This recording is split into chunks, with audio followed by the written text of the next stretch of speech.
Now at 10, the Missouri State Auditor approves a request to audit the city of Joplin. We'll have details. Plus, folks rally in Joplin in support of the legalization of recreational marijuana and how Amendment 1 in Kansas could increase the power of state lawmakers. The 4 states' most watched news starts now. The Missouri State Auditor's Office has approved a Joplin Group's request that may involve a city audit. This is KOAM News at 10. I'm Dow Quick. Members of Joplin Citizens for a Transparent and Honest Government say they sent the Auditor's Office previous city budget with members' highlighted concerns. Group members say a state auditor's office worker recently contacted them and said there were enough concerns to move to the next step of the possible audit process. One group member says they've already found several $1 million worth of errors in previous city budgets. I think it's huge. That's massive. I mean, there's money out there that I believe that can possibly help our police and fire. We need to find it. If nothing else, we need to make sure that we're being responsible with the money and that we know where all the money is for sure. The group now has to collect at least 1,970 petition signatures from Joplin residents. We contacted the city of Joplin for comment on this possible upcoming state audit. The city has not gotten back to us. Some activists were out on Rangeline in Joplin tonight to rally for their views on Missouri's proposed Amendment 3. There were some supporters, also some opponents. Amendment 3 would legalize the recreational use of marijuana in the Show Me State.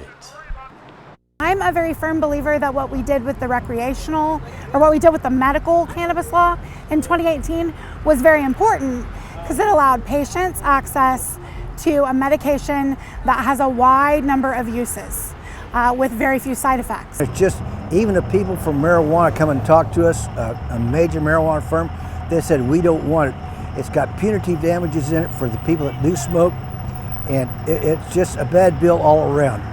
Missouri can do better than this. You can find more about this issue and all of the ballot measures in tomorrow's election on our website, KOAMnewsnow.com. Kansas voters will decide tomorrow whether to change the balance of power between the executive and legislative branches of state government. If passed, Constitutional Amendment 1 would give Kansas lawmakers the authority to undo or overturn regulations or rules they do not deem fitting. This could also include mandates by the Kansas governor. The legislature has sort of gone on record as saying what they see as the pros of this, and that is efficiency. If they believe that a regulation is not a very good one, instead of having to go through the regular process of passing a bill and having the governor sign it, they can just leapfrog the governor and just simply undo something that has been happening, that's happened in the executive branch.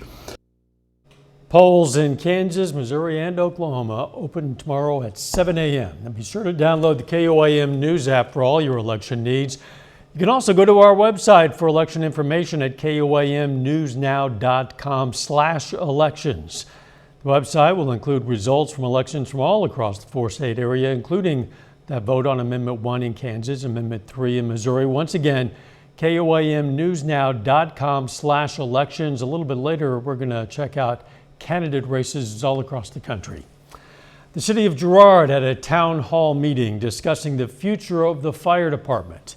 KOAM's Jalen Banks has more. The city of Girard held an open forum about the future of the fire department. Currently, the city has 2 departments: Girard City Fire Department, which is paid workers, and District 4 Fire Department, which is ran by the county and is volunteer-based. The main discussion at hand was over the potential merger between the two, and that raised concerns about the quality of the department. So I definitely don't want to say anything bad about that crew. They're a great crew, but they're not the level of funding and that our fire department is.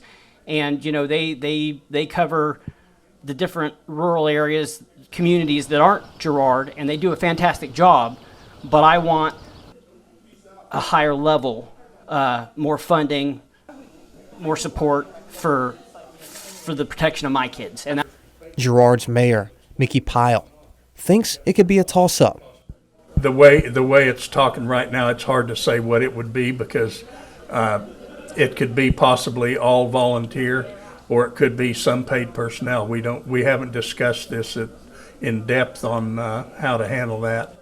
Harley also says that those sacrificing for others should be compensated. Volunteer. You go die to save somebody with no pay. Go right ahead. God love the volunteers. I sure am glad that there are people who are willing to do it. Nothing against them, not saying anything derogatory. They're great people. But I just feel like if somebody's going to risk their life to save my kid, they should be getting some pay for it. In Girard, Kansas, Jalen Banks, KOAM News. The city of Girard says they began looking at a potential merger because the number of volunteer firefighters have been decreasing locally and nationally. Chris Warner joins us now with a first look at the weather. Yeah, we've been watching the clouds roll into the area through the morning and early afternoon hours, giving the majority of us some mostly cloudy skies, and that is associated with some of these showers and even a few thunderstorms well to our south for now. But you can see the direction they're moving, and by tomorrow, we're going to start to see some shower and thunderstorm activity. Going through tonight and into tomorrow morning, we're going to drop back down to a low of 54. Mostly cloudy skies will persist through the evening. And as we look ahead for the week that's coming up, we've got some showers again on Tuesday we'll talk about. Mild temperatures for the time being, maybe some thunderstorms by Thursday, and following that, a very big weekend cool down. We're going to talk how cold it's going to get and take a look at that extended forecast here in just a few minutes. The Oklahoma Highway Patrol today released more information regarding a car drowning incident which claimed the life of a Delaware County, Oklahoma man and a 6-year-old girl. They say the drowning happened on Friday, a little more than 5 miles west of Stillwell, Oklahoma, in Adair County. They say the driver was trying to cross a low-water bridge with water flowing over the surface when that vehicle was swept into the water. 43-year-old Tylen Turman of Jay and the 6-year-old girl were pronounced dead at the scene. There were 2 other juveniles in the car who were treated and released. Coming up, candidates make their final pitches to voters on election eve. We're going to take a look at the closest races across the nation. Plus, a social media giant prepares to notify employees of large-scale layoffs. Some local emergency services in Missouri might get some financial help. Missouri's Department of Public Safety announced today it's making up to $20,000 grants available for funding local law enforcement, fire service, and EMS agencies. A total of $10 million will go to each public safety discipline. Departments will have to apply by December 5th. For people who've suffered a heart attack, follow-up care might be a key to a longer life. Researchers in Utah found patients who kept track of their bad cholesterol levels and took cholesterol-lowering drugs after a cardiac event only had a 6% chance of having a second heart attack during the next 3 years. That's compared to a 60% risk for patients who did not. In less than 24 hours, polls all across our country will be closed. Results will be coming in, but election officials say it might be a few days before the results are known in the closest races because they're committed to counting every single ballot. Reporter Natalie Brand is on Capitol Hill with more on the end of the midterm campaigns. Candidates are making one last pitch to voters in the final hours before Election Day with control of Congress at stake. And I know if we do it together, we're going to win big tomorrow. This is one of the most important races in America. Pennsylvania is one of 6 races that CBS News considers toss-ups. Another is Georgia. Half of life is showing up, where Democratic Senator Raphael Warnock is trying to fend off Republican challenger Herschel Walker. Because jobs in the future are on the ballot. We got to show up tomorrow. If neither candidate gets more than 50% of the vote, there will be a runoff next month. Runoff? Are you talking about runoff? No, we're winning this. We ain't talking about no runoff. With large numbers of early voters and this year potentially setting a midterm turnout record, election officials in some states say it could be days before results are known in some of the closest races. We want to get it right. We don't want to do it fast. We want to do it right. In a last appeal to voters who haven't yet decided, President Biden rallied Monday night in Maryland. If we elect Chris Van Hollen and elect 2 more Democrats and keep control of the House, we're going to codify Roe v. Wade in January. And former President Trump in Ohio. Biden and the far-left lunatics are waging war on Ohio energy workers. With Democrats holding a razor-thin majority on Capitol Hill, Republicans would need to win a net of 1 seat to take the Senate and 5 seats to win the House. Natalie Brand, CBS News, Capitol Hill. According to the United States Elections Project, more than 43 million Americans have already voted. Twitter isn't the only social media platform announcing layoffs. According to the Wall Street Journal, Facebook parent company Meta is preparing to notify employees of large-scale staff reductions. The job cuts are expected to affect many thousands of employees, and the announcement could come as soon as Wednesday. Facebook employees were told to cancel any non-essential travel beginning this week. The 70% slide in the company's stock is being blamed for the layoffs, which could be the largest ever for Facebook's parent company. Chris is back next with a complete look at the forecast, and a little bit later we're going to hear from Missouri Southern Volleyball as they prepare for the MIAA tournament. We've had a pretty mild day across the area. Temperatures about where they should be, believe it or not, for this time of year. But you might want to enjoy this mild weather while we have it, because we have changes in the forecast. And over the last 36 hours, our lows early Sunday were close to where we should be for this time of year. A bit warm, but close. We got pretty warm on Sunday, 73 degrees, and we cooled back down into the lower 50s overnight, and we made it to about the mid 60s today, which is exactly where we were hoping to be. And again, that's about where we should be. As we head through the rest of the evening, we'll be 58 by 7, 54 by midnight and 6 a.m. and that is our overnight low. The clouds kind of acting as a blanket, keeping temperatures pretty decent, but above where they should be for this time of year. The mostly cloudy skies started building in this morning, and they are just going to hang on for the rest of today and into tonight, and they are associated with this little system down here, bringing some showers and thunderstorms well to our south, but you can see the direction of movement on this, and that's because we will eventually get in on some of this shower activity as we head into tomorrow. Right now, though, we're also watching this. This is our next storm system that'll be here on Thursday out in the Pacific Northwest, making its way our direction, and it's going to really shake up things here in our forecast. All right, we look at the short term on the future track here, heading into tomorrow morning. A few scattered showers possible over tonight in southeast Kansas. Otherwise, as you can see, by tomorrow morning around 6, we start to see some scattered showers and thunderstorms. We're not anticipating any strong or severe storms, but just some good rain, maybe some rumbles of thunder. By 9 a.m., a lot more of us getting in on a bit more widespread shower and thunderstorm activity. And by noon, it starts to lift on off to the northeast, trailing back into southeast Kansas. But by the time we get into the early evening tomorrow, it is out of here. In fact, it leaves us warmer and with some partly cloudy skies in some cases. So, as we go through tomorrow, we got the showers to start your day, maybe a rumble of thunder through the noon hour, 55 at 7, 64 by noon, 68 by 5, and that's when it'll clear out. We're left with some partly to mostly cloudy skies, looking for a high right around 70. We take a look at the rainfall chances over the next 36 hours, and you can see where we have the slight chances tonight, and our best chances right there, just below that 60% line by about 9 o'clock tomorrow, and then they'll taper back off. Now, look further down the road. This is where our next system comes in from the northwest, 5:30 Thursday. This is a pretty potent system here. In fact, you can see off to our northwest, some snow on this map. That won't be our case, but you can see it's got a lot with it and some cold air behind it.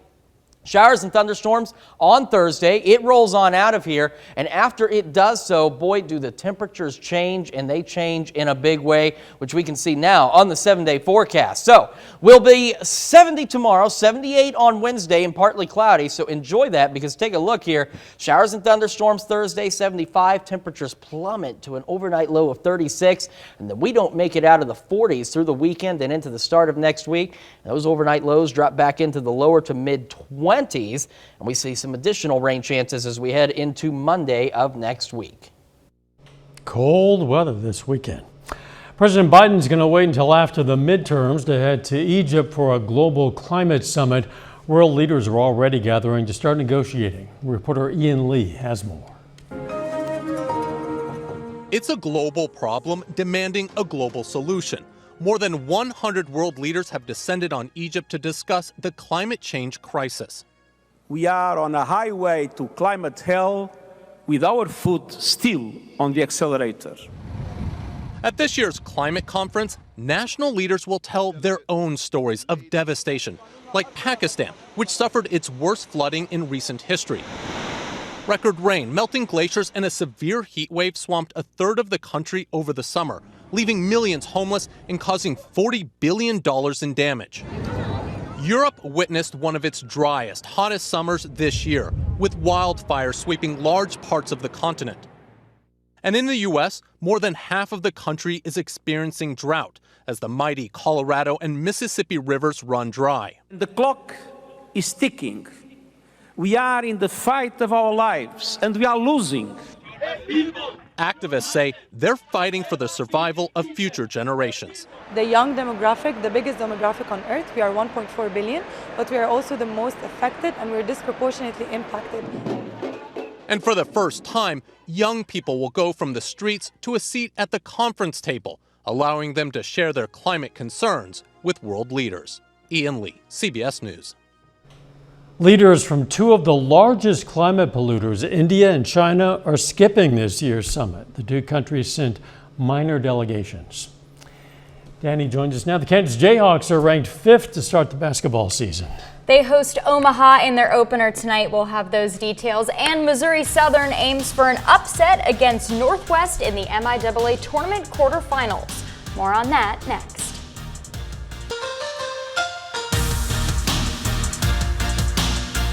Missouri Southern volleyball finished the regular season with a 13-16 record. Now they turn their attention to the MIAA tournament. Southern has a tough first game facing 10th-ranked Northwest in the quarterfinals on Thursday. But the Lions have proved they can beat some of the best teams in the country. They have 4 wins over ranked opponents this season. I think because our conference is so tough, each team is required to get better every single day in order to keep competing. And so because of playing 10 matches against ranked opponents, we've had to get better. We have kind of solidified our starters, who we rely on, how we're going to handle each situation. And so we're very more flexible and adaptable than we were at the beginning of the season. The defending national champions hit the floor today to begin the season. Kansas hosts Omaha at Allen Fieldhouse. The Jayhawks breeze by the Mavericks 89-64. Grady Dick scores a game-high 23 points. Jalen Wilson adds a double-double, 19 points and 11 rebounds. Kansas City rallied to beat Tennessee 2017 in overtime on Sunday. The Chiefs are now 6-2. Patrick Mahomes finished with 446 passing yards on 68 attempts. But it was his run game that helped spark a comeback. Down by 8 late in the fourth, Mahomes scrambled for 20 yards on 3rd and 17. Then he ran in for a 14-yard touchdown and used his legs again to tie the game with a 2-point conversion.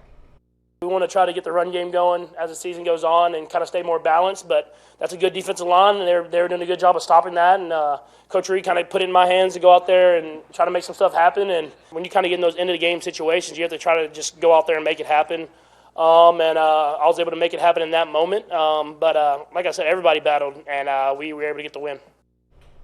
Pitt State returns from Washburn with a big win and the outright MIAA title.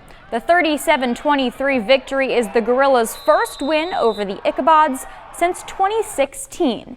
Each week, different guys have stepped up for Pitt State, and on Saturday, defensive lineman Zeke Wall made a few big 4th down plays on offense.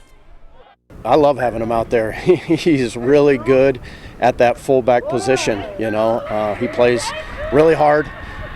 He's quick. And he's a great blocker, and he's a great pass catcher out of the backfield as well. So something we've been working for a long time. It's good to have him back healthy again, and we can utilize those things and utilize him on offense now. Pitt State is now 1 win away from an undefeated regular season. They host Fort Hays State this Saturday in their season finale. Let's hope they can just keep this ball rolling through the end of the regular season and right through the playoffs. They certainly have momentum. They do that. We'll be right back.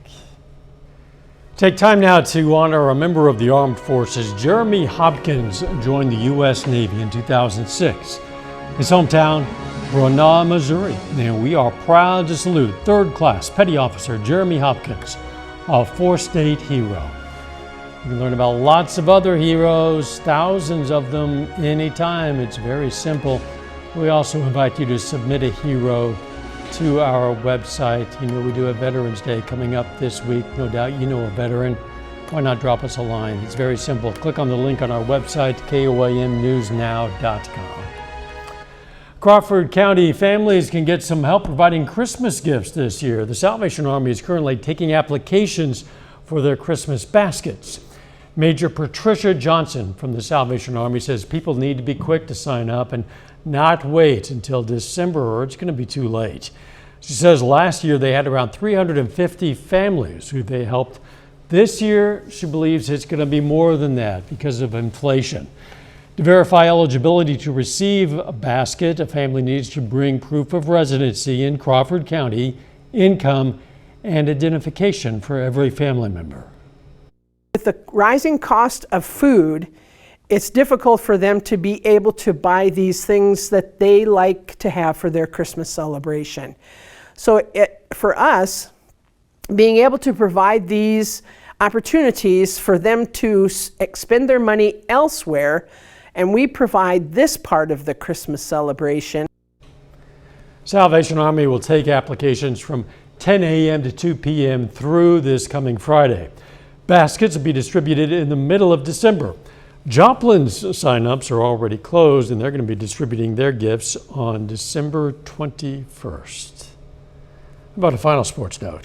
This is the final week of the regular season for MIAA football. Both Pitt State and Missouri Southern will wrap things up at home on Saturday. It's already here. Thanks for joining us. Morning show starts at 5 a.m. Let's make it a great tomorrow.